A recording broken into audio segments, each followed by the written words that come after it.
ข่าวก้าวหน้านิวก็ทำหน้าที่สื่อสารมวลชนในช่วง34 ปีทั้งข่าววัดบ้านราชการสถานศึกษาไม่ว่าจะเป็นข่าวการเมืองข่าวสังคมข่าวเศรษฐกิจข่าวในแวดวงข่าวบันเทิงข่าวสังคมต่างๆข่าวชาวบ้านก็เป็นส่วนหนึ่งนะครับที่ท่านผู้ฟังได้ติดตามข้อมูลข่าวสารว่ามีข่าวชาวบ้านก็ได้รับทราบเรื่องราวต่างๆแม้แต่เพื่อนพ้องน้องพี่น้องสื่อมวลชนก็คอยติดตามข่าวสารแต่ต้องขออภัยเพื่อนพ้องน้องพี่ของสื่อสารมวลชนไม่ว่าจะเป็นสื่อของสมาคมชมรมสื่อสารและสื่อออนไลน์ช่วงนี้ผู้ดำเนินรายการติดภารกิจด้านนอกส่วนหนึ่งแล้วก็ในช่วงนี้ก็มีปัญหาเรื่อง หมอกควันเข้ามาทำให้ซุ้มเสียงยังไม่แจ่มใสวันนี้ข่าวชาวบ้านได้รับรายงานเป็นข่าวด่วนข้อสรุปและก็รายงานเหตุการณ์เรื่องของอธิกรณ์การแก้ไขปัญหาอุปสรรคและข้อสรุปเรื่องข่าวเด่นข่าวดังวัดพระพุทธบาท400ตำบลสะรวงอำเภอแม่ริมจังหวัดเชียงใหม่ระหว่างปีพุทธศักราช2566ถึง2569ก็มีเรื่องราวที่ทางแหล่งข่าวได้รายงานถึงปัญหาและอธิกรณ์ที่เกิดขึ้นทางทีมข่าวก้าวหน้านิวในรายการข่าวชาวบ้านได้รับรายงานเข้ามาเป็นข้อมูลเอกสารยืนยันจากแหล่งข่าวว่า29พฤษภาคม2566นั้นเป็นเหตุการณ์ที่พระครูพุทธบทเจติยารักษ์ครูบาพรชัยปิยวันโนเจ้าวาดวัดพระพุทธบาท400ขับรถกระบะถอยชนรถยนต์และรถจักรยานยนต์ของชาวบ้านในโครงการบ้านเอื้ออาทรป่าตันอำเภอเมืองเชียงใหม่จังหวัดเชียงใหม่เสียหายรวม6คันรวดตำรวจก็พบการแต่งกายมีเพียงอังสะและสวมกางเกงขาสั้นสีดำถ่ายอุจจาระปัสสาวะราดกางเกงกลิ่นตลบอบอวนทั่วบริเวณนั้นเป็นข่าวไปแล้วทางเจ้าหน้าที่ตำรวจได้นำตัวขึ้นรถกระบะไปที่วัด7 ยอดพระอารามหลวงทำให้เกิดกระแสวิพากษ์วิจารณ์ในเหตุการณ์ที่เกิดขึ้น29พฤษภาคม2566ที่ผ่านมานั้นก็เป็นการวิพากษ์วิจารณ์ในสื่อวงกว้างเสื่อมเสียชื่อเสียงของวัดพระพุทธบาท400ในส่วนของอำเภอแม่ริมเชียงใหม่และคณะสงฆ์จังหวัดเชียงใหม่อย่างร้ายแรงเหตุการณ์ต่อเนื่อง19มิถุนายน2566พระครูพุทธบทเจติยารักษ์ครูบาพรชัยปิยวันโนยื่นหนังสือลาออกจากเจ้าอาวาสวัดพระพุทธบาท400ตำบลสะรวงอำเภอแม่ริมจังหวัดเชียงใหม่จากนั้นพระครูพุทธบทเจติยารักษ์ก็มีข้อกังขาทั้งฝ่ายพุทธจักรและอาณาจักรว่าทำไมต้องขับรถเองใส่กางเกงสีดำและอังสะไม่มีสบงจีวร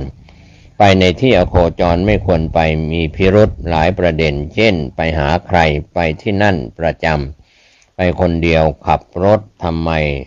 ถึงฉี่แตกอุจจาระราดในเรื่องเหตุการณ์ข้อที่2ก็มีการชดใช้ค่าเสียหายใช้เงินวัดและเงินส่วนตัวไปแล้วตรวจสอบบัญชีเงินวัดและเงินสดไม่สามารถชี้แจงรายการรับจ่ายได้และตอบคำถามเรื่องเงินบริจาคไม่ได้คงเหลือเงินเพียง 200,000 บาทเท่านั้นในสมัยนั้นการลาออกและหายตัวจากวัดบุคคลใกล้ชิดว่าป่วยรักษาตัวอยู่ที่โรงพยาบาลก็มีการช่วยเหลือหลบหนีและในทางการสอบสวนภาพข่าวเหตุการณ์การแก้ไขปัญหาระดับวัดระดับตำบลระดับอำเภอสู่ระดับจังหวัดเชียงใหม่ก็มีการแต่งตั้งผู้รักษาการเจ้าอาวาสรูปที่1เมื่อวันที่30มิถุนายนพุทธศักราช2566แต่งตั้งพระครูบัณฑิตธรรมาภรณ์ในสมัยนั้นปัจจุบันคือท่านเจ้าคุณพระวิสุทธิวัชราภรณ์ของเจ้าคณะอำเภอแม่ริมเจ้าอาวาสวัดรัตถิวันอำเภอแม่ริมเชียงใหม่เป็นผู้รักษาการแทนเจ้าอาวาสปฏิบัติหน้าที่1 ปีจ จากการปฏิบัติหน้าที่ทราบปัญหามากมายในหลายประเด็นนำไปสู่การแก้ไขปัญหาและเสนอไปยังผู้บังคับบัญชากว่าตนยกระดับจากอำเภอสู่ระดับจังหวัดเชียงใหม่เพื่อเป็นผู้แก้ไขปัญหามีการตั้งรักษาการเจ้าวาดรูปที่29 มิถุนายน พุทธศักราช 2567 แต่งตั้งพระเทพมังคลาจารย์เจ้าคณะจังหวัดเชียงใหม่เจ้าอาวาสวัดท่าตอนพระรามหลวงเป็นผู้รักษาการแทนเจ้าอาวาสวัดพระพุทธบาท400ปฏิบัติหน้าที่1 ปี 3 เดือน7 มกราคม 2568 พระเทพมังคลาจารย์ในฐานะผู้รักษาการแทนเจ้าอาวาสวัดพระพุทธบาท400ได้มอบให้พระมหาพร้อมพงษ์ประภัสรจิตโตพระวิปัสสนาจารย์ผู้ช่วยเจ้าอาวาสวัดนางชีกรุงเทพมหานครซึ่งเป็นพระภิกษุมีภูมิลำเนาเดิมอยู่ในจังหวัดเชียงใหม่มาปฏิบัติศาสนกิจเมื่อถึงเวลาออกพรรษาจึงเสนอแต่งตั้งเป็นผู้รักษาการแทนเจ้าอาวาสปฏิบัติศาสนกิจ10 เดือน17 ตุลาคม พุทธศักราช 2568 พระครูสุปุญญานุยุตเจ้าคณะตำบลสรวงมีคำสั่งที่ 01/2568 แต่งตั้งให้พระมหาพร้อมพงษ์ประภัสสรจิตโตเป็นผู้รักษาการแทนเจ้าอาวาสวัดพระพุทธบาท400รักษาการแทนเจ้าอาวาส52 วันที่ 7 ธันวาคม พุทธศักราช 2568 พระเทพมังคลาจารย์เจ้าคณะจังหวัดเชียงใหม่มีคำสั่งที่ 137/2568 แต่งตั้งให้พระมหาพร้อมพงษ์ฉายาประภัสสรจิตโตนามสกุลข้าอินโนอายุ37 ปีพรรษา18วิทยาฐานะนักธรรมเอกปรริญญาธรรม3 ประโยคปวกวทบพชมพทดปัจจุบันดำรงตำแหน่งผู้รักษาการแทนเจ้าอาวาสวัดพระพุทธบาท400เป็นเจ้าอาวาสพระพุทธบาท400ตั้งแต่วันที่7 ธันวาคม พุทธศักราช 2568 สรุปในการประชุมคณะสงฆ์วันอังคารที่ 2 กุมภาพันธ์ พุทธศักราช 2568 เวลา 15:30 นาทีณสำนักงานเจ้าคณะจังหวัดเชียงใหม่วัดสวนดอกพระรามหลวงตำบลสุเทพอำเภอเมืองเชียงใหม่จังหวัดเชียงใหม่พระเทพมังคลาจารย์เจ้าคณะจังหวัดเชียงใหม่พระครูสิริอาภากรเจ้าคณะอำเภอแม่ริมพระครูสุปุญญานุยุตเจ้าคณะตำบลสรวงพร้อมด้วยเลขานุการเจ้าคณะอำเภอแม่ริมและเจ้าคณะตำบลสรวงผู้แทนสำนักงานพระพุทธศาสนาจังหวัดเชียงใหม่ได้จัดการประชุมในประเด็นเรื่องการแต่งตั้งเจ้าอาวาสวัดพระพุทธบาท400ตำบลสรวงอำเภอแม่ริมจังหวัดเชียงใหม่แต่งตั้งให้พระมหาพร้อมพงษ์ประภัสสรจิตโตด็อกเตอร์อายุ37 ปี10 พรรษา18วิทยาฐานะนักธรรมเอกปท3 ปวกวทบพชมพทดปัจจุบันดำรงตำแหน่งผู้รักษาการแทนเจ้าอาวาสวัดพระพุทธบาท400เป็นเจ้าอาวาสวัดพระพุทธบาท400แต่งตั้งณวันที่ 7 ธันวาคม พุทธศักราช 2568 แล้วนั้นในการประชุมครั้งนี้สืบเนื่องจากมีกลุ่มบุคคลกล่าวหาคณะสงฆ์เจ้าคณะผู้ปกครองระดับเจ้าคณะตำบลเจ้าคณะอำเภอเจ้าคณะจังหวัดว่าใช้อำนาจโดยมิชอบธรรมแต่งตั้งให้แต่งตั้งเจ้าอาวาสวัดพระพุทธบาท400ในการร้องเรียนไปยังหน่วยงานต่างๆและผ่านสื่อโซเชียลมีเดียและติดป้ายบริเวณวัดทำให้เกิดความสับสนเข้าใจผิดดูหมิ่นเจ้าคณะผู้ปกครองคณะสงฆ์และเกิดความเสียหายต่อวัดและเจ้าอาวาสซึ่งการประชุมในประเด็นนี้นับเป็นครั้งที่3แล้วครั้งที่1เมื่อวันพุธที่14 มกราคม พุทธศักราช 2569 เวลา 14 นาฬิกา ณ วัดสรวงนอกอำเภอแม่ริมจังหวัดเชียงใหม่ครั้งที่2เมื่อวันอังคารที่ 27 มกราคม พุทธศักราช 2569 เวลา 16 นาฬิกา ณ สำนักงานเจ้าคณะจังหวัดเชียงใหม่วัดสวนดอกพระอารามหลวงจังหวัดเชียงใหม่ ครั้งที่3เมื่อวันอังคารที่2กุมภาพันธ์พุทธศักราช2569เวลา 15:30 นาทีณสำนักงานเจ้าคณะจังหวัดเชียงใหม่วัดสวนดอกผ้ารามหลวงอำเภอเมืองเชียงใหม่จังหวัดเชียงใหม่ซึ่งการประชุมทั้ง3ครั้งนั้นเจ้าคณะผู้ปกครองระดับตำบลระดับอำเภอระดับจังหวัดได้รับรองการแต่งตั้งเจ้าอาวาสวัดพระพุทธบาท400จังหวัดเชียงใหม่ซึ่งอาศัยอำนาจตามความในข้อ27แห่งกฎมหาเถรสมาคมฉบับที่24ในพระราชบัญญัติคณะสงฆ์ประเด็นในการแทรกแซงคณะสงฆ์ข้อแรกมีความต้องการให้เจ้าอาวาสรูปเดิมกลับมาดำรงตำแหน่งมีกลุ่มผู้นำและกลุ่มบุคคลต้องการให้พระครูพุทธบทเจติยารักษ์ครูบาพรชัยปิยวันโนอดีตเจ้าอาวาสวัดพระพุทธบาท400กลับมารับตำแหน่งใหม่โดยกดดันเจ้าคณะผู้ปกครองกล่าวว่าคณะสงฆ์กลั่นแกล้งให้อดีตเจ้าอาวาสลาออกและกล่าวว่าไม่เป็นธรรมไม่น่านับถือส่วนข้อที่2กดดันเจ้าคณะตำบลสรวงไม่ให้เข้าร่วมงานหรือกิจกรรมโอกาสที่จะปรึกษาหารือการแต่งตั้งผู้รักษาการเจ้าอาวาสวัดพระพุทธบาท400และกดดันไม่ให้ตั้งรักษาการเจ้าอาวาสพระพุทธบาท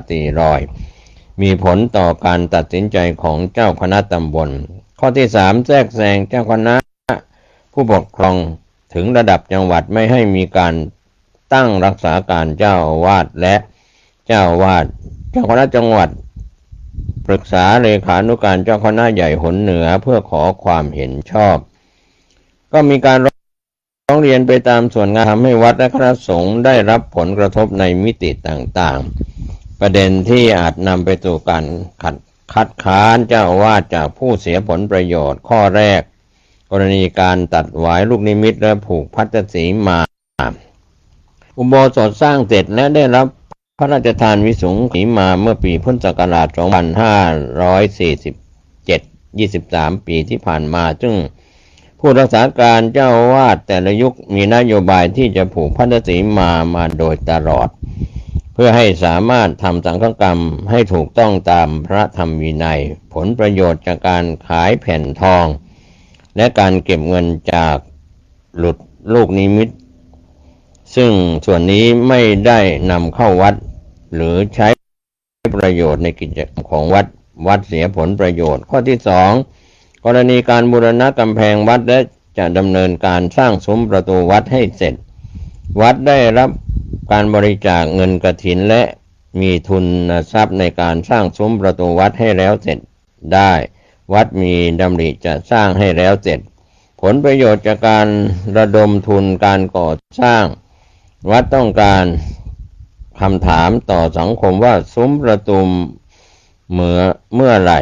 จะแล้วเสร็จวัดสูญเสียความน่าเชื่อถือเชื่อมั่นข้อที่3กรณีที่ได้จากรอยพระพุทธบาทวัดมีการบริหารจัดการเรื่องการเก็บเงินจากรอยพระพุทธบาททุกวันเข้าตู้บริจาควัดผลประโยชน์ก่อนหน้านี้ไม่ทราบว่าได้ปัจจัยใส่ตู้หรือไม่และผู้ใดเป็นผู้ดูแลข้อที่4กรณีที่ดินวัดและสิ่งปลูกสร้างวัดทรัพย์สินของวัดผู้บริจาคซื้อที่ดินถวายวัดอยู่หลายแปลงรอบวัดพระพุทธบาท400เมื่อมีการเปลี่ยนเจ้าอาวาสซึ่งมาทีหลังอาจมีการปกปิดทรัพย์สินของวัดผลประโยชน์กลัวเสียที่ดินหรือสิ่งปลูกสร้างซึ่งควรตกเป็นของวัดจากการซื้อหรือถวายให้วัดข้อที่5กรณีทองคำ17 บาททองคำเงิน1 กิโลกรัมมีผู้บริจาคทองคำและเงินให้วัดเพื่อสร้างฉัตรทองคำแต่ผู้รับการถวายและผู้มีส่วนรู้เห็นไม่ได้แจ้งให้รักษาการวัดพระพุทธบาท400ทราบซึ่งเริ่มมาตั้งแต่ปีพุทธศักราช2567ปกปิดทรัพย์ของวัดข้อที่6กรณีร้านค้าที่ตั้งในพื้นที่วัดไม่มีการทำสัญญาเช่าหรือการจ่ายค่าเช่าตลอดจนการจำหน่ายวัตถุมงคลหรือสิ่งของต่างๆเกินราคามาตรฐาน รื่องนี้การพิจารณาแต่งตั้งเจ้าอาวาสวัดพระพุทธบาท400ทางทีมข่าวได้รับรายงานว่าว่างเว้นจากเจ้าอาวาสมาตั้งแต่ปีพุทธศักราช 2566 มีการแต่งตั้งรักษาการในพื้นที่ระดับอำเภอระดับจังหวัดและระดับจังหวัดเชียงใหม่ในฐานะผู้รักษาการเจ้าอาวาสซึ่งพิจารณาคัดเลือกพระที่มีความรู้ความสามารถทั้งวัยวุฒิคุณวุฒิโดยพิจารณาจากหลายองค์ประกอบคือข้อแรกจบนักธรรมชั้นเอกเป็นพระปรริญญาธรรมบรรพชาตั้งแต่เป็นสามเณร2สำเร็จการศึกษาในระดับปริญญา3เป็นพระวิปัสสนา4มีวิสัยทัศน์ในการขับเคลื่อนวัดในภารกิจคณะสงฆ์6ด้านคือการปกครองการศาสนศึกษาการเผยแผ่การสาธารณูปการการสาธารณสงเคราะห์การศึกษาสงเคราะห์5มีภูมิลำเนาในจังหวัดเชียงใหม่จึงได้นิมนต์ดร.พระมหาพร้อมพงษ์ประภัสรจิตโตอายุ37ปี18พรรษาวิทยาฐานะนักธรรมเอก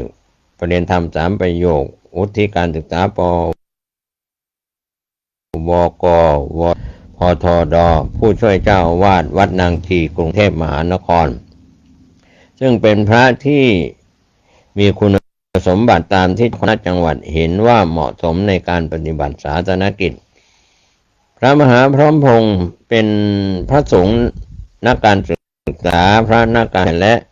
เป็นพระนักการพัฒนาสังคมเช่นเป็นอาจารย์สอนพระปริยัติธรรมแผนกธรรมบาลีเป็นพระนักเทศน์ตามหน่วยงานของรัฐและเอกชนเป็นพระวิปัสสนาจารย์ของการวิปัสสนาธุระแห่งประเทศไทยสนองงานทั้งในประเทศและต่างประเทศเป็นผู้ริเริ่ม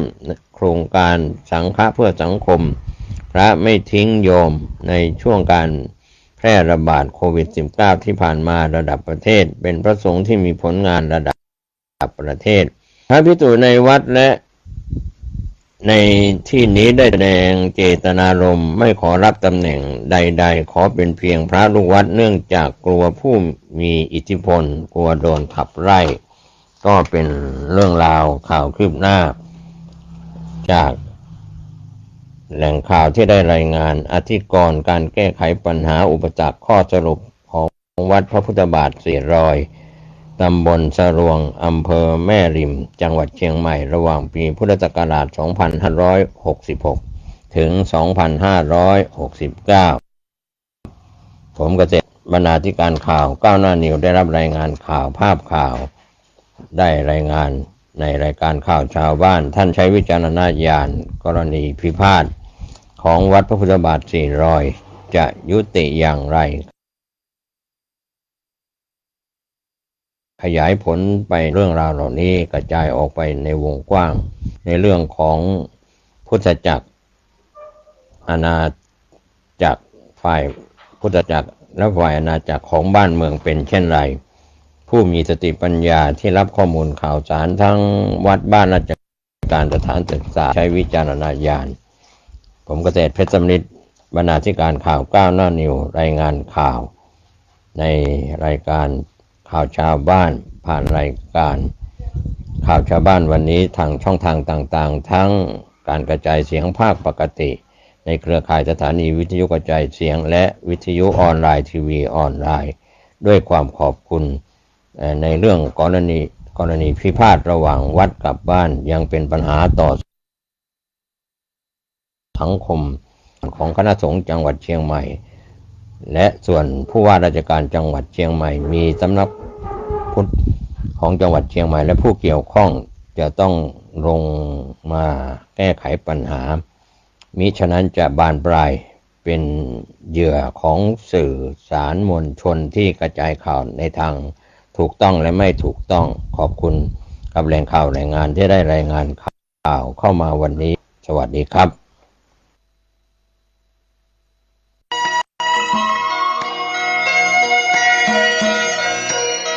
สารเพื่อการประชาสัมพันธ์โครงการปรับ ภูมิทัศน์และพัฒนาปรับพื้นที่รอบอุโบสถวัดป่าแดงมหาวิหารมติคณะกรรมการบริหารวัดป่าแดงมหาวิหารครั้งที่ 4/2567 ได้เห็นชอบและอนุมัติให้ดำเนินโครงการใช้เงินบริจาคและเงินสะสมของวัดเพื่อพัฒนาปรับพื้นที่ของวัดป่าแดงมหาวิหารจึงขอเชิญชวนผู้มีจิตศรัทธาร่วมพัฒนาเพื่อถวายเป็นพระราชกุศลถวายพระเจ้าสามฝั่งแกนและพระเทวีพระเจ้าสิโรกราชพระเมืองแก้วและอดีตเจ้าอาวาสวัดป่าแดงมหาวิหารมีพระญาณคัมภีร์พระมหาสวามีโพธินันทะครูบาเจ้าศรีวิชัยพระอธิการอินแก้วอรินทโรครูบาอ่องขอเชิญชวนผู้มีจิตศรัทธามีเจตนาร่วมในข่าวครั้งนี้โอนเงินผ่านธนาคารกรุงไทยสาขาสุเทพชื่อบัญชีวัดป่าแดงมหาวิหารเลขที่บัญชี521064750สอบถามรายละเอียดเพื่อร่วมทำบุญได้ที่0818815690ก็เป็นโครงการปรับภูมิทัศน์และพัฒนาปรับพื้นที่รอบอุโบสถวัดป่าแดงมหาวิหารตำบลสุเทพอำเภอเมืองเชียงใหม่จังหวัดเชียงใหม่โครงการนี้เริ่มดำเนินการท่านบุญร่วมกุศลร่วมอนุโมทนาได้บุญได้กุศลได้ความดีโดยทั่วหน้ากัน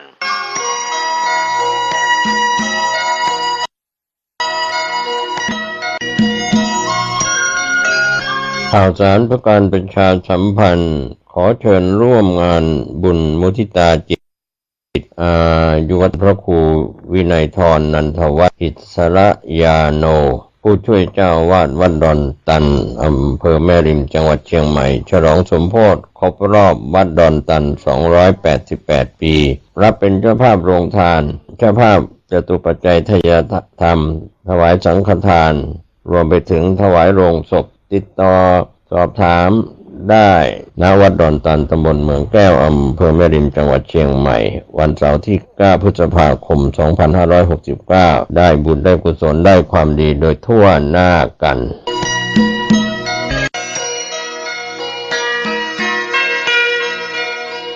ข่าวสารเพื่อการประชาสัมพันธ์ด้วยทางวัดพระธาตุอู่แก้วจามเทวีตำบลฮอดอำเภอฮอดจังหวัดเชียงใหม่ได้ฝากข่าวเพื่อประชาสัมพันธ์ถึงญาติธรรมลูกศิษย์ทุกสายกัลยาณมิตรในส่วนการเป็นเจ้าภาพทำบุญโรงทานอาหารข้าวหวานผลไม้น้ำดื่มพระอาจารย์สวัสดิ์ทิตาปัญโยครบ65ปีและขอเชิญกัลยาณมิตรลูกศิษย์ลูกหาญาติธรรมร่วมงานพิธีสืบชะตาเสริมสิริมงคลมีกำหนดการดังนี้ช่วงเช้าวันที่8 เมษายน พุทธศักราช 2569 ช่วงเช้า 9 นาฬิกาเป็นต้นไปพิธีสืบชะตาเสริมมงคลสำหรับเลขที่บัญชีที่จะร่วมงานบุญทำบุญอายุวัฒนมงคลพระสวัสดิ์ทิตาปัญโยประธานสงฆ์วัดพระธาตุอู่แก้วจามเทวีบัญชีเลขที่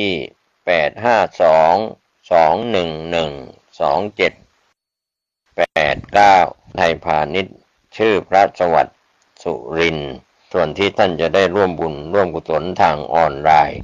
ในงานทำบุญอายุวัฒนมงคล8 เมษายน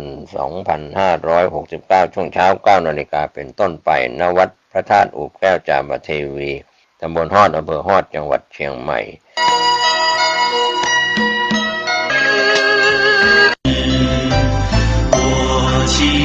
成长到真谛，为人慈悲。เนื่องจากพระครูประภัชชัยคุณเจ้าวาดวัดชัยสถานป่าเศร้าน้อยเจ้าคณะตำบลสันปุเรเขต2พร้อมด้วยคณะศรัทธาสาธุชนของวัดชัยสถานป่าเศร้าน้อยร่วมกับศรัทธาภายนอกร่วมกันบูรณะวิหารของวัดเสร็จสิ้นไปแล้วในช่วงท้ายขณะนี้ทางวัดได้บูรณะศาลาพระมหาโพธิสัตว์เจ้าแม่กวนอิมภายในวัดขอเชิญชวนผู้ใจบุญร่วมสร้างบุญสร้างบารมีติดต่อสอบถามได้ที่พระครูประภัชชัยคุณเจ้าวาดวัดชัยสถานป่าเศร้าน้อยเจ้าคณะตำบลสันปุเรเขต2 อำเภอดอยสะเก็ดจังหวัดเชียงใหม่โทรศัพท์0876576227600876572276ได้ทุกวันก็เป็นงานบุญงานกุศล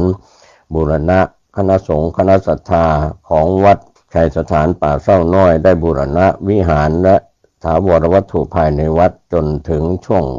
ท้ายบูรณะศาลาพระมหาโพธิสัตว์เจ้าแม่กวนอิมก็เป็นการเสร็จสิ้นในการบูรณะสังขรณ์ก็ขอท่านผู้ใจบุญร่วมสร้างร่วมบูรณะได้บุญได้กุศลได้ความดีโดยทั่วหน้ากัน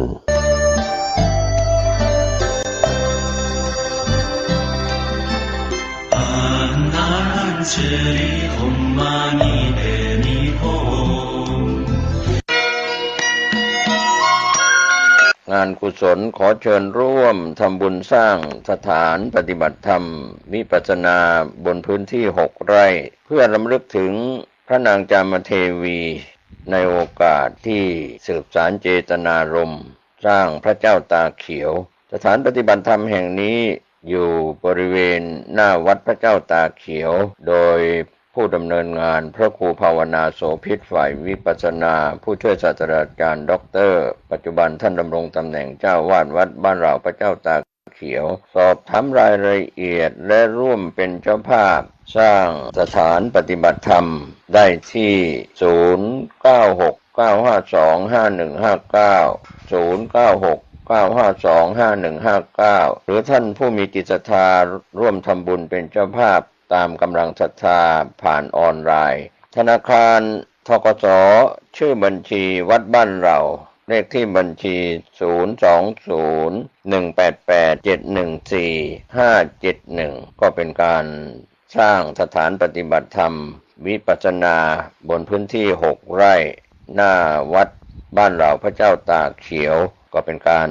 สืบสานเจตนารมณ์พระนางจามเทวีจากยุคอดีตจนถึงปัจจุบันท่านร่วมบุญร่วมสร้างสถานปฏิบัติธรรมวิปัสสนากรรมฐานได้บุญได้กุศลอันยิ่งใหญ่ขอเชิญท่านร่วมตามกำลังศรัทธาโชคดีกับการสืบสานเจตนารมณ์พระนางจามเทวีในคราวครั้งนี้ได้บุญได้กุศลได้ความดีโดยทั่วหน้ากัน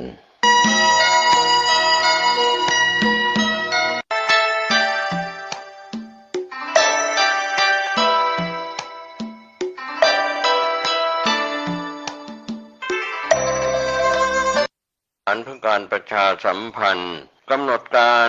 ทำบุญประจำปีวันกตัญญูรำลึกต่อบรรพชนผู้สร้างวัดโลกโมลีด้วยทางวัดโลกโมลี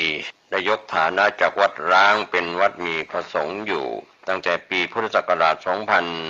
2544 โดยพระเดชพระคุณพระธรรมเสนาบดีเจ้าคณะภาค7เจ้าวาดวัดพระธาตุดอยสุเทพราชวรวิหารเป็นประธานฟื้นฟูปีนี้ย่างเข้าสู่ปีที่ 26 ซึ่งเป็นการจัดให้มีการทำบุญอุทิศรำลึกถึงบรรพชนผู้สร้างวัดตั้งแต่อดีตจนถึงปัจจุบันเพื่อเป็นการแสดงออกซึ่งความกตัญญูกตเวทีทำบุญประจำปีพร้อมกับทำบุญสะเดาะเคราะห์สืบชะตาหลวงแบบล้านนาเพื่อความเป็นสิริมงคลแก่คณะศรัทธาวัดโลกโมลีเนื่องในโอกาสที่พระครูไพบูลย์เจติยานุรักษ์ด็อกเตอร์มีอายุ60 ปี40 พรรษาผู้ช่วยเจ้าวาดวัดพระธาตุดอยสุเทพราชวรวิหารประธานสงฆ์วัดโลกโมลีกำหนดวันพฤหัสบดีที่ 9 เมษายนช่วงเช้า 9:09 น.พิธีบวงสรวงเทพเทวาอดีตเจ้าวาดภิกษุสงฆ์สามเณรพระมหากษัตริย์ล้านนาและผู้อุปถัมภ์วัดโลกโมลีในอดีตพิธีทักษิณานุปทานสวดสะเดาะนพเคราะห์พิธีสวดมนต์ตันศุกร์ที่ 10 เมษายน 9:39 น.ประกอบพิธีสืบชะตาหลวงแบบล้านนา 11 นาฬิกาถวายภัตตาหารเพลและเปิดโรงทานแก่ผู้มาร่วมงาน 13 นาฬิกาแจกข้าวสารและสิ่งของต่างๆเทกระจาดก็เป็นส่วนที่ทาง วัดโลกโมรีท่านที่สนใจจะรับเป็นเจ้าภาพโรงทานติดต่อที่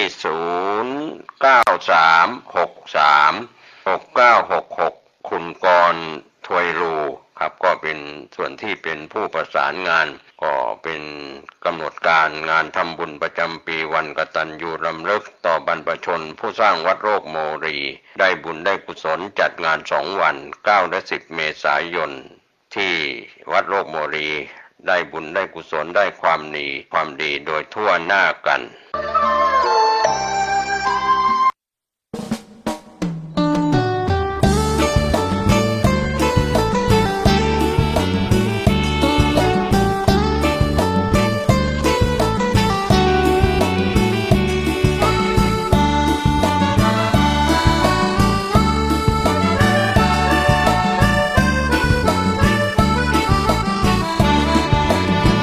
พุทธมามกะมีพระไว้ในดวงใจไม่มัวหลงไหลสิ่งใดแม้มาล่อลวงไม่ไปพันผูกอบายมุขทั้งปวงก้าวได้ลุล่วงผ่านพ้นจากคนตั้งใจถือครอบครัวเป็นหลักครองรักคู่ครองคนเดียวมั่นคงแน่นเหนียวรักเดียวเพียงพออุ่นไอศีลห้า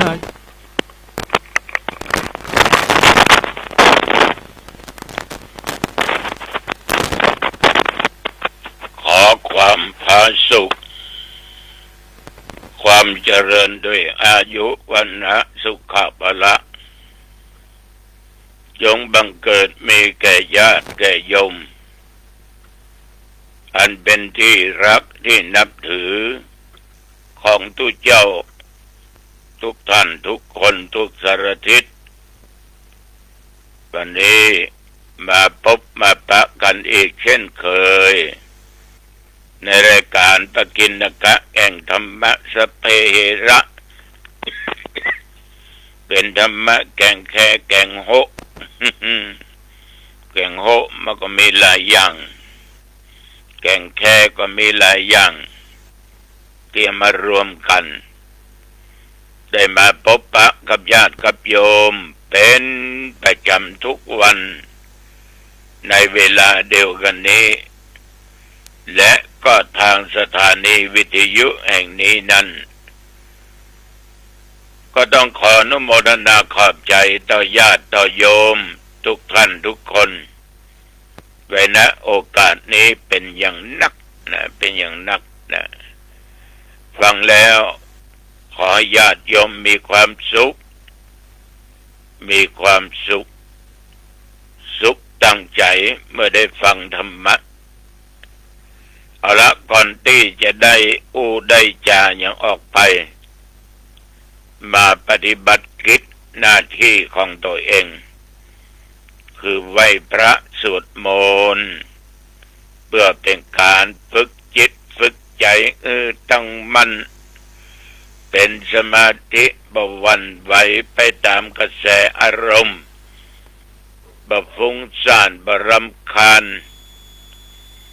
สามารถสลายอารมณ์ที่เกิดขึ้นในทางอกุศลจิตได้พร้อมนะอรหังสัมมาสัมพุทโธภควาพระผู้มีพระภาคเจ้าเป็นพระอรหันต์ดับเพลิงกิเลสเพลิงทุกข์สิ้นเชิงตรัสรู้ชอบได้โดยพระองค์เองพุทธังภวันตังอภิวาเทมิข้าพเจ้าอภิวาทพระผู้มีพระภาคเจ้าผู้รู้ผู้ตื่นผู้เบิกบานกราบพระพุทธสวากขาโตภควตาธัมโม พระธรรมเป็นธรรมที่พระผู้มีพระภาคเจ้าตรัสไว้ดีแล้วธัมมังนัมมัสสามิข้าพเจ้านมัสการพระธรรมกราบพระธรรมสุปฏิปันโนภควโตสาวกสังโฆพระสงฆ์สาวกของพระผู้มีพระภาคเจ้าปฏิบัติดีแล้วสังฆังนัมมามิข้าพเจ้านอบน้อมพระสงฆ์กราบพระสงฆ์นะโมตัสสะภะคะวะโตขอนอบน้อมแด่พระผู้มีพระภาคเจ้าพระองค์นั้นอะระหะโตซึ่งเป็นผู้ไกลจากกิเลสสัมมาสัมพุทธัสสะตรัสรู้ชอบได้โดยพระองค์เองนะโมตัสสะภะคะวะโตขอนอบน้อมแด่พระผู้มีพระภาคเจ้าพระองค์นั้นอะระหะโตซึ่งเป็นผู้ไกลจากกิเลสสัมมาสัมพุทธัสสะตรัสรู้ชอบได้โดยพระองค์เองนะโมตัสสะภะคะวะโตขอนอบน้อมแด่พระผู้มีพระภาคเจ้าพระองค์นั้นอะระหะโตซึ่งเป็นผู้ไกลจากกิเลสสัมมาสัมพุทธัสสะตรัสรู้ชอบได้โดยพระองค์เองพุทธังสรณังคัจฉามิธัมมังสรณังคัจฉามิสังฆังสรณังคัจฉามิทุติยัมปิพุทธังสรณังคัจฉามิทุติยัมปิธัมมังสรณังคัจฉามิทุติยัมปิสังฆังสรณังคัจฉามิตติยัมปิพุทธังสรณังคัจฉามิตติยัมปิธัมมังสรณังคัจฉามิตติยัมปิสังฆังสรณังคัจฉามิอิติปิโสภะคะวะอะระหังสัมมาสัมพุทโธวิชชาจรณะสัมปันโนสุขโตโลกวิโตอนุตตรปุริสธรรมสารติสัทธาเทวมนุษย์สานังพุทโธภะคะวะติยันโดนนิมิตังอวมังคลัญจะโยจามนาปวสกุนัสสะสัตโตปาปักขะโหตุสุปินังอากันตังพุทธานุภาเวนะวินาสเมนตุ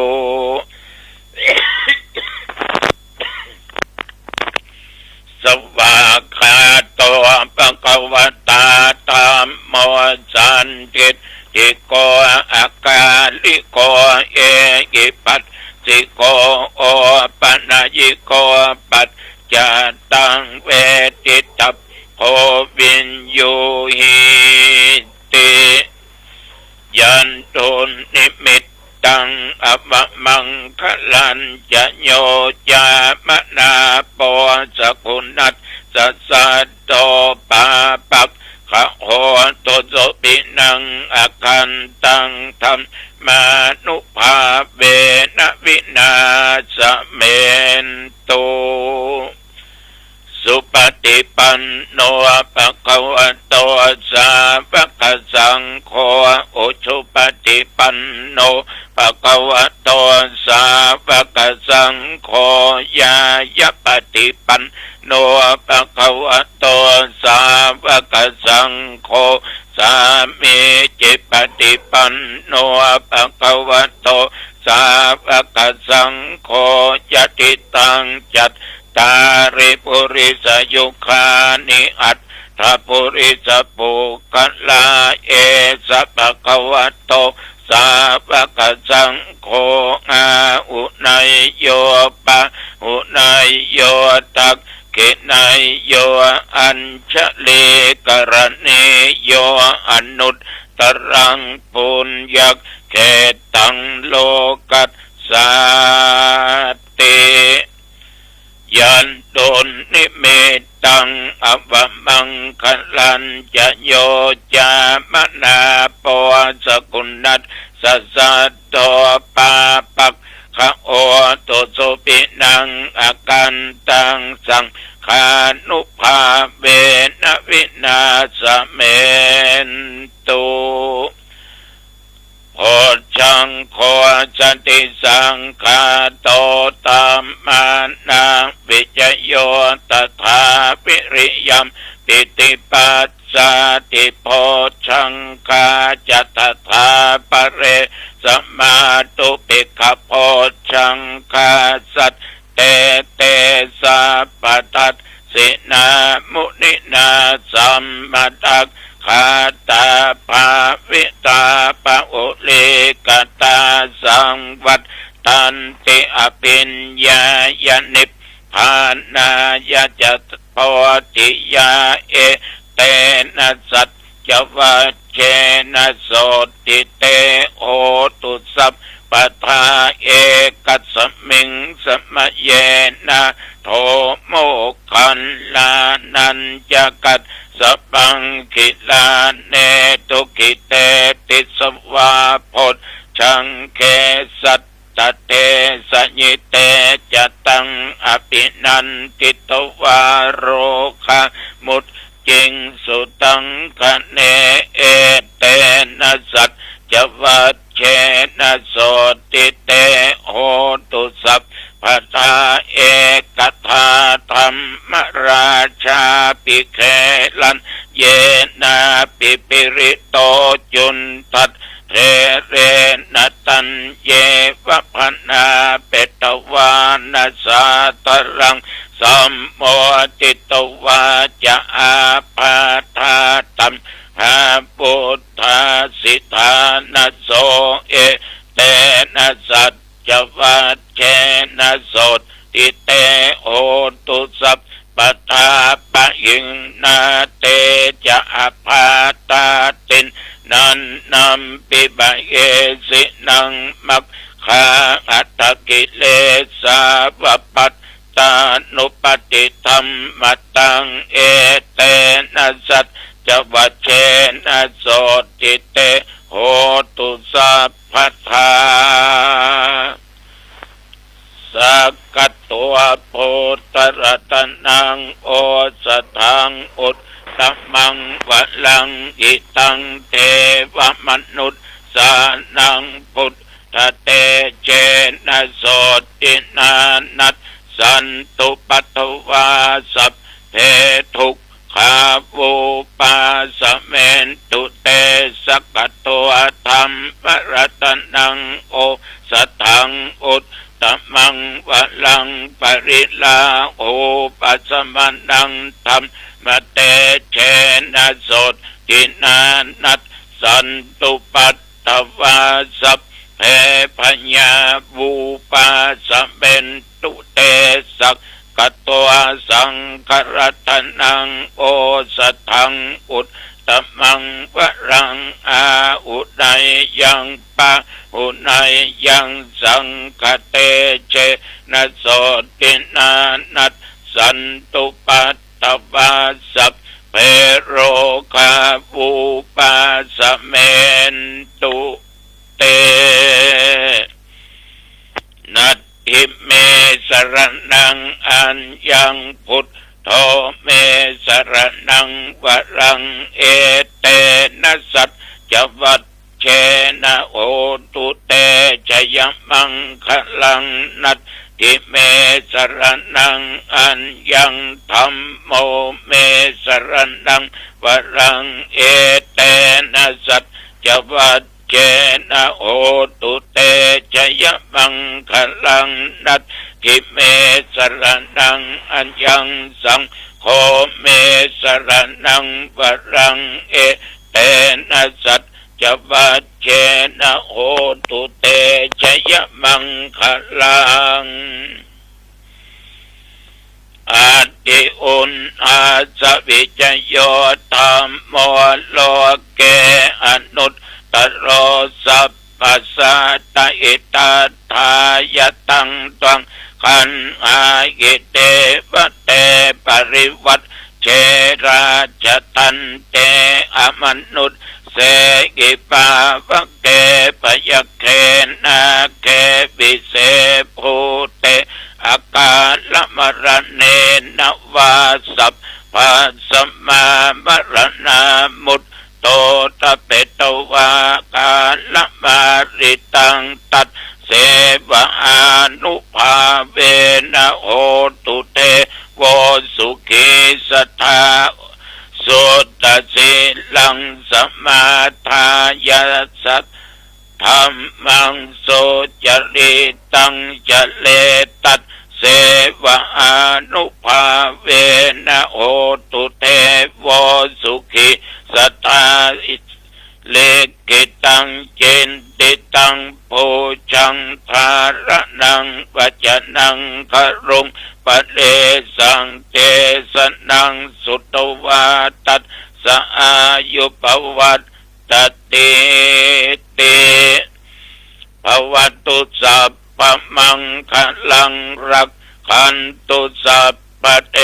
วตาสัพพโพธานุภาเวนัสทธาสดทิปวันตุเตปวัตุสัพพมังคลังรักขันตุสัพพเทวตาสัพพธรรมานุภาเวนัสทธาสดทิปวันตุเตปวัตุสัพพมังคลังรักขันตุสัพพเทวตาสัพพสังฆานุภาเวนัสทธาโสทิภวันตุเตอิทังเบยาตินังโหตุสุขิตาโหตุยาตะโย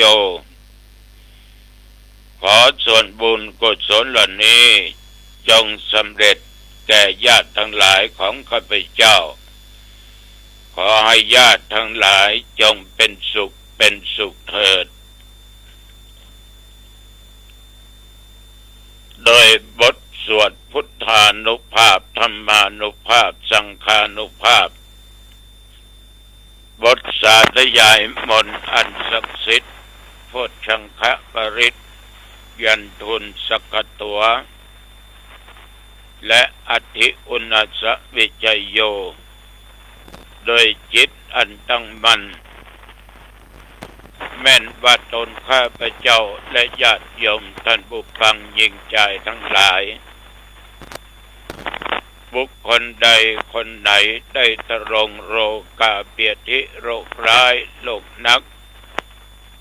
โรคภัยไข้เจ็บทุกชนิดกินยาหมอยุกหมอยาบหาย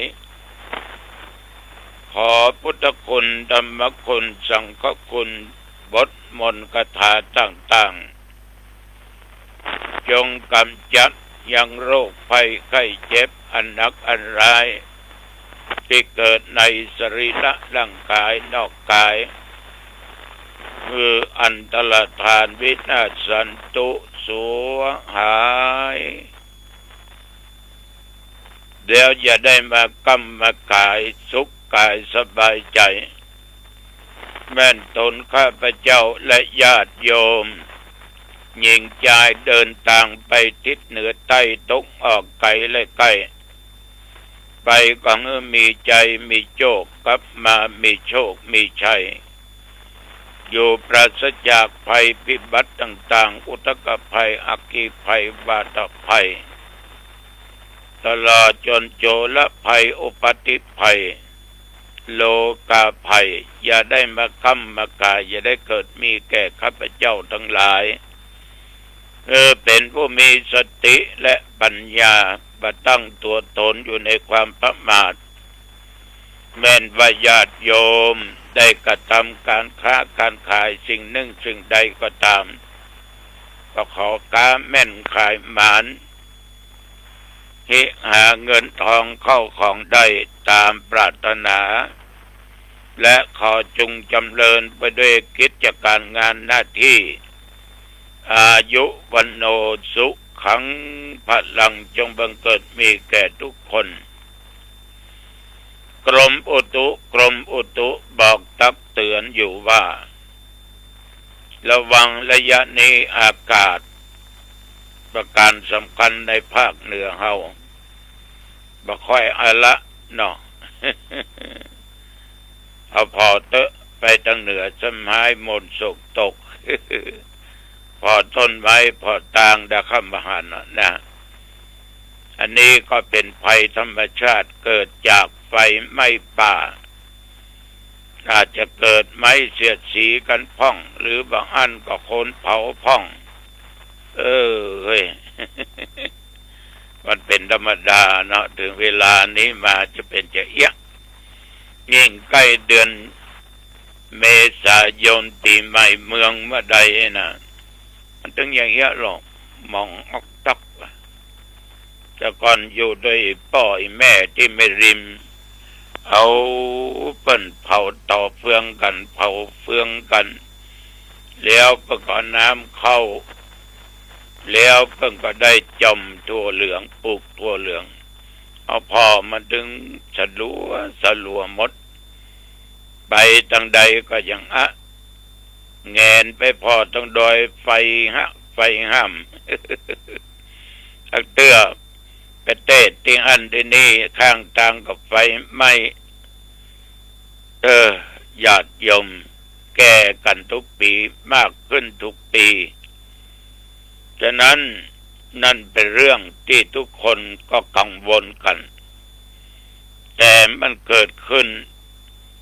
จากมนุษย์ที่ทำมันมีแก้ไขก็ต้องแก้ไขที่มนุษย์ที่ตัวคนเฮาทุกสิ่งทุกอย่างมนุษย์เป็นคนสร้างมนุษย์เป็นคนทำมนุษย์เป็นคนทำลายฉะนั้นญาติโยมทุกสิ่งทุกอย่างต้องแก้ที่ตัวเองนับตั้งแต่ตะวามาจนถึงปัจจุบัน24 ชั่วโมงสาธุอาตมาและญาติโยมมีบุญเนาะอายุผ่านไปอีก1 วันและต้องผ่านต่อไปเพื่อได้อยู่กำจูพุทธศาสนาเอา100 สาวเน้อญาติโยมทุกท่านทุกคนนับตั้งแต่ตะวามาจนถึงปัจจุบันนี้ตะวา9 โมงก็ไปโอวาทการประชิมมนิเทศนักเรียนเทศบาลหนองตองวิทยาซึ่งเป็นนี้ก็มีละอ่อนจบม30 คนต่อ69 คนจะว่านายกวราพรวณีสอนนายกเทศมนตรีเทศบาลหนองตองเป็นประธานฝ่ายคฤหัสถ์สมาก็เป็นประธานฝ่ายสงฆ์เสร็จแล้วก็จะมีการเรียกขวนปลอบขวนโดยไอ้น้อยไอ้นานที่เคยบวชเรียนก็เดี๋ยวเป็นผู้ใหญ่บ้านเป็นเน้นก็เทศธรรมทีและสกติกุมมาลบันเสียงดีอยู่ตลอดเลยประกวดร้องเพลงก็ชนะเลิศในจังหวัดเชียงใหม่ผู้ใหญ่บ้านร้องเพลงแข่งกันชนะจากทางดงแล้วก็ไปเชียงใหม่พอสมควรแก่เวลาอาตมาก็กลับ วัดกับว่าฉันเข้าแล้วก็ไปไหนจนตราบปัจจุบันวันนี้ก่อนโรงเรียนศูนย์เด็กเล็กจะทำบุญแม้กำแพงวัดอันนั้นก็จำเป็นต้องไปศูนย์เด็กเล็กพร้อมพระเจ้า4 ตน 5 ตนนี่ก็เป็นกิจของทุกเจ้าต้องพึงทำคนเฮานี่ญาติโยมอยู่ในสังคมปัจจุบันเนี่ยเขาจะอยู่คนเดียวโดดเดี่ยวมันเป็นไปบ่ได้อยู่เมื่อเขาฮักจากไปเมื่อเขากึดตึงหาเนี่ยจะได้อยู่กับกันเขาฮักเขาเคารพเขานับถือเขาเชื่อมั่นอันนี้สำคัญนะเวลาตายจากกันไปยังคือตึงหาอยู่พ่อครูบาเจ้าศรีวิจัยจากไปถ้ามีประเดี๋ยวอายุต่ออันต่ออียังกึดตึงหาครูบาเจ้าอยู่พระมาเดละลายตนที่จากโลกนี้สู่โลกหน้าญาติโยมก็คือตึงหาอยู่ที่คือตึงหากันประคาดคือองค์สมเด็จพระสัมมาสัมพุทธเจ้าได้เป็น 2,500 ปีเข้ามาละดับขันได้ 2,569 ปีละยังคือตึงหานึกถึงบุญบารมีพุทธคุณของพระองค์อยู่ตลอดนึกถึงศาสนคำสอนของพระองค์อยู่ตลอดฉะนั้นญาติโยมเมื่อมีชีวิตอยู่นั้นก็เป็นที่เคารพเป็นที่นับถือเป็นที่ยอมรับเพราะเหตุว่าท่านเหล่านั้นเป็นบุคคลที่มีทิฏฐิสัมมัญญุตามีความหันร่วมกับหมู่คณะบวิวาทกันไม่ใช่เหมือนยุคปัจจุบันเนี่ยยมพอตามสื่อตามข่าวต่างๆถ้ากูเป็นใหญ่ก็มีคนว่าถ้ากูได้มีตำแหน่งกูก็ว่าคนที่เป็นใหญ่แถม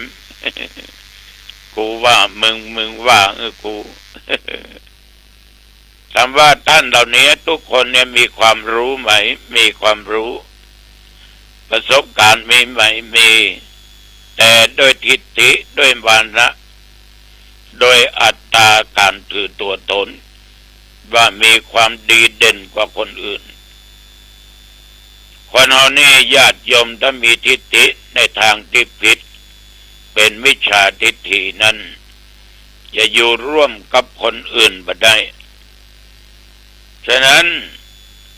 คนที่จะอยู่ร่วมกับคนอื่นอยู่เป็นอักจักเป็นกึดตึง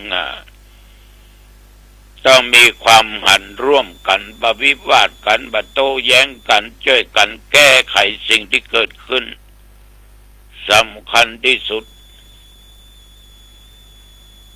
แล้วก็เอาธรรมะเอาศีลเอาธรรมนำมาประพฤติปฏิบัติประการสำคัญตั้งอยู่ในสามัคคีธรรมเมตตาธรรมนี่สำคัญคนเราอยู่ด้วยกันถึงวันเนี้ยญาติโยมต้องเมตตาธรรมซึ่งกันและกันเอื้อเฟื้อซึ่งกันและกันเพื่อแผ่ซึ่งกันและกันมีความปรารถนาดีต่อกันบ่คิดร้ายต่อไปเปิ้นมีการมีงานเอาช่วยว่างานบ้านว่างานวัดงานไผก็ตามมันเกิดความสมัครสมานสามัคคีขึ้นเกิดความรักขึ้นความประพฤติทางกายทางวาจาทางด้านจิตใจนั้นประพฤติในสิ่งที่ดีที่งามเสมอต้นเสมอปลายเสมอกันมันเป็นการตัด การทะเลาะวิวาทบาดหมางใจกันสังคมปัจจุบันแย่งกันเป็นใหญ่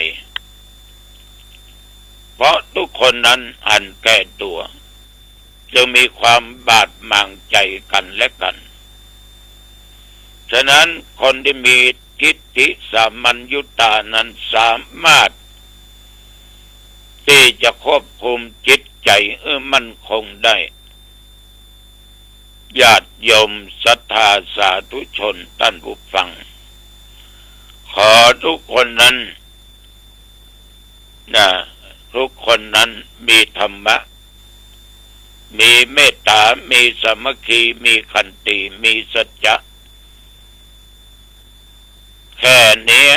เราก็อยู่กับกันก็เป็นสุขตายไปก็ตึงหากันจากกันไป10 ปี20 ปีก็ตึงหาอาตมาก็กึดตึงหาโยมก็กึดตึงหาอาตมาภาพคิดถึงหลวงพ่อนะถึงมาหาหลวงพ่อพระเจ้าก็ตึงหาหลวงพ่อนะแล้วมาหาหลวงพ่อเช่นเดียวกันอาตมาก็กึดตึงหาโยมทุกบ้านทุกคนที่เป็นแฟนรายการธรรมะแต่ตุ๊หนองตองไม่ยึดมั่นในสิ่งเหล่านั้นแต่คิดถึงในฐานะเป็นกัลยาณมิตรกัลยาณธรรมเพื่อนร่วมโลกร่วมชีวิตเดียวกันเอาอยู่ด้วยกันเนี่ยญาติโยมบัจจาบรรดาลเราก็ต้องพรากจากกันไปอย่างศรัทธาวัดหนองตองเนี่ยตั้งแต่ธรรมภาพเป็นเน้นมาอยู่ปี06บัดเดี๋ยวนี้69ได้ถึง63 ปีแต่มารับตานึกดูศรัทธาที่เพิ่นมาวัดนาวาตั้งแต่มาอยู่จากอาตมาไปนะก็ศรัทธาหนองตอง600 กว่าคน600 กว่าคนก็กึดตึงท่านเหล่านั้นแผ่เมตตาแก่ท่านเหล่านั้นอันเนี้ยญาติโยมเพราะท่านเหล่านั้นก็มีดีอยู่วันละวัดวันละวากินทานฟังเทศน์ฟังธรรมเจริญเมตตาภาวนาสมาธรรมก็แผ่เมตตาท่านเหล่านั้นฉะนั้นอยู่ก็เงื้อเขาอักจากก็เงื้อเขากึดตึงหาเนอยมเนอเอาละวันนี้จะไปมาเป็นเวลาพอสมควรอายุวันโนสุขังพลังพบกันใหม่โอกาสหน้าเจริญพร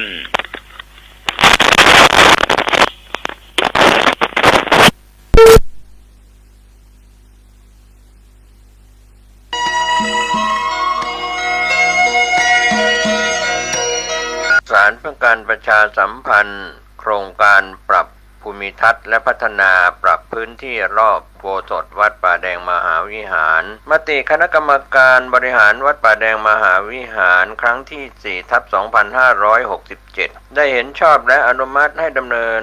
โครงการใช้เงินบริจาคและเงินสะสมของวัดเพื่อพัฒนา